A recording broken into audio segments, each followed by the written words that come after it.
E aí pessoal, aqui é o Léo do Confissões de um Soro Positivo. Antes de a gente começar o vídeo, não se esquece de se inscrever no canal, não esquece de curtir o vídeo e não esquece de ativar o sininho para receber todas as notificações, todo o lançamento de vídeo assim que eles forem lançados.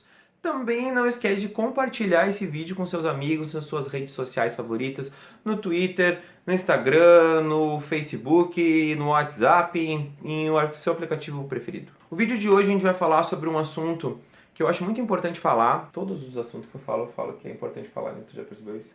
Todo vídeo eu começo assim. Porque ocorreu um debate interno nessa semana nos grupos que eu participo sobre HIV e por coincidência não foi só num grupo, foi em vários grupos. Eu não sei por que se levantou muito isso. Eu acho que talvez pela questão da atmosfera assim que está se rolando, até política, as pessoas estão ficando com medo. Isso faz com que elas fiquem um pouco receosas e um pouco temerosas. E isso faz também com que elas acabem ficando às vezes um pouco para baixo e até mesmo depressivas. Por isso o tema do vídeo de hoje vai ser HIV e depressão. É muito importante a gente compreender que quando a gente fala de HIV e depressão, é uma coisa que às vezes o pessoal não imagina que possa andar tão junto como anda. Eu sempre digo que eu sou um privilegiado pela questão com qual eu me relaciono com o HIV e até mesmo da maneira com que ele chegou até mim. Eu já estava muito mais maduro para lidar com essa situação. Eu não falo nem uma maturidade de idade, eu falo uma maturidade de experiências mesmo, de já ter saído de um armário e toda essa questão da sexualidade. Então eu lidei com isso de uma forma muito diferente que provavelmente eu fosse lidar se eu descobrisse minha sorologia, por exemplo, com 20 anos ou 18. Eu percebo que tem pessoas que hoje descobrem sua sorologia com 18 anos, 16, às vezes na primeira relação sexual. E antes que as pessoas comecem a julgar e dizer ninguém mandou transar sem camisinha, ninguém mandou transar sem prevenção, a gente sabe que em algum momento da vida as pessoas elas transam sem prevenção. Às vezes é com um namorado, às vezes é num sexo mesmo que é esporádico, isso acontece. Então vamos tentar tratar isso já de início sem nenhum tipo de aponta-dedo ou julgamento para essas pessoas que porventura estão vivendo com HIV por um deslize, e a gente não pode tratar esse deslize com julgamentos. A gente não pode esquecer que o sexo ele não pode ser demonizado. Todo mundo transa. A gente não pode dizer que isso é ruim, porque todo mundo sabe que isso é muito bom. Não é demonizando o sexo ou as pessoas que transaram que a gente vai fazer com que elas se conscientizem. Não é assim julgando, e sim acolhendo essas pessoas daqui pra frente. Mas o que acontece? Eu vejo muito hoje que tem muitas pessoas, eu, por exemplo, eu tive meus momentos difíceis quando eu comecei a tratar o meu HIV, quando eu comecei a ir no infectologista, quando se deu esse novo mundo para mim. Eu tive esses momentos difíceis, eu não posso negar, mas eu vejo que tem pessoas que atravessam isso de uma forma muito mais difícil. Mas eu também vejo que eu tenho várias formas de acolhimento, várias mãos que são estendidas nesse caminho, nesse percurso, que facilitam isso para mim. E não só isso, questões sociais, questões financeiras, desde o mais básico possível, que é a alimentação, saneamento, todas essas coisas que eu tenho, eu não preciso me preocupar com isso, na verdade. E eu sei que tem pessoas que vivem com HIV que, além de ter que se preocupar com o vírus, né, de não deixar a infecção evoluir para se tornar um AIDS propriamente falando, elas entram a se preocupar com N outras coisas. E às vezes as coisas não estão dando certo, não só em questão do HIV. Às vezes as coisas não estão dando certo porque as coisas estão dando errado mesmo, e isso acontece com várias pessoas. Às vezes a pessoa está com dívida, às vezes a pessoa perdeu uma pessoa querida da família, às vezes a pessoa rompeu um relacionamento, às vezes a pessoa está somatizando várias coisas e acaba ficando doente.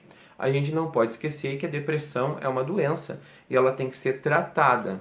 E o que eu vejo é que às vezes essas pessoas que enfrentam isso de uma forma positiva, como eu passo, né, que consegui de uma maneira muito rápida começar a falar sobre isso e me expressar, e lido disso de uma forma teoricamente fácil, né? Não é fácil, mas perto de muitos de uma maneira que parece ser fácil, na verdade, eu vejo que alguns acabam julgando aquelas pessoas que estão tendo muita dificuldade. E aí tá um problema muito sério, porque essas pessoas, na verdade, elas não precisam desse julgamento. Ninguém precisa de julgamento em nenhum momento. As pessoas precisam de um acolhimento. Essa semana mesmo aconteceu num dos grupos que eu participo, de um menino ter revelado que estava muito difícil lidar com isso, porque a família dele não estava aceitando. E aí as pessoas... Cara, não estava passando um carro. No lugar de abraçar esse menino, começaram a comentar embaixo do post dele, que era um desabafo, que era um pedido de socorro.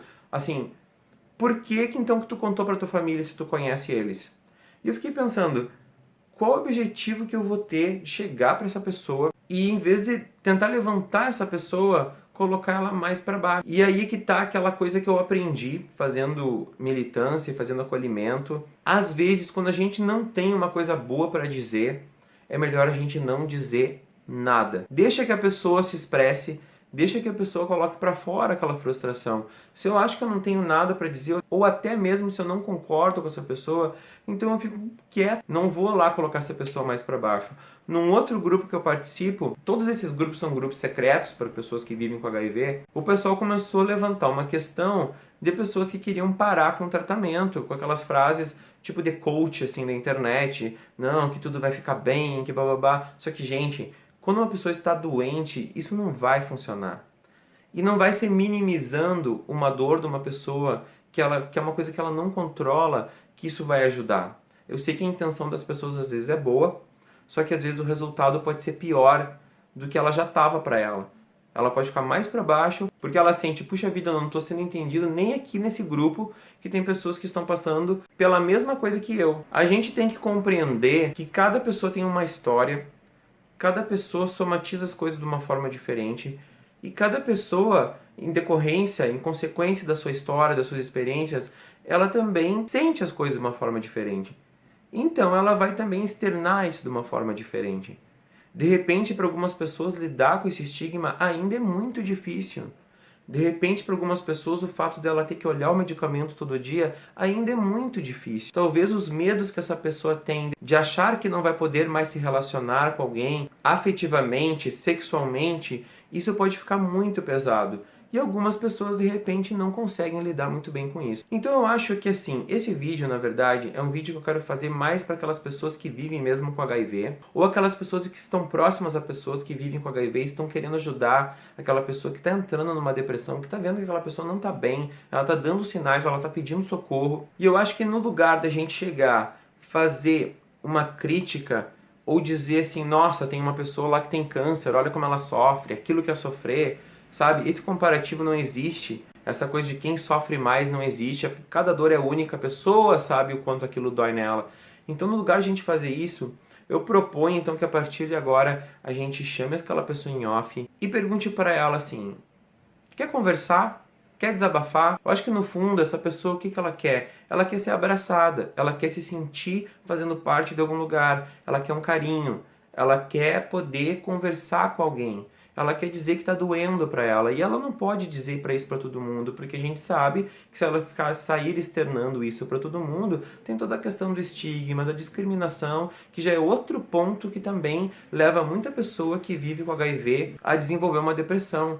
O medo da morte social, e a gente sabe que isso existe, a gente não pode fingir que tá tudo bem, que é só tomar um remedinho, que tem N questões em volta disso. Aí cabe a nós, pessoas que estamos vivendo com HIV, olhar para essas outras pessoas que estão tendo um pouquinho mais de dificuldade com empatia, com cuidado, com carinho e com acolhimento. E essas pessoas que estão se sentindo para baixo, que estão achando que tem que desistir do tratamento, que estão achando que tudo vai ter um fim, que não faz mais sentido, que agora a vida acabou. Gente, eu sempre falo isso, tem como viver de uma forma digna com HIV. Eu não vou mentir que a vida vai ser igual, porque ela não vai ser igual. Isso eu vou estar sendo hipócrita, pelo menos comigo, a minha vida mudou bastante, mas não foi de uma maneira com que me impedisse de seguir realizando as coisas que eu quis. Eu só quero que vocês saibam que se vocês estiverem se sentindo assim, vocês podem sim pedir no SUS, no Sistema Único de Saúde, marcar uma consulta com um psicólogo. No próprio setor de ST, de HIV, AIDS e hepatites virais, normalmente tem uma pessoa para isso. Às vezes o próprio assistente social ali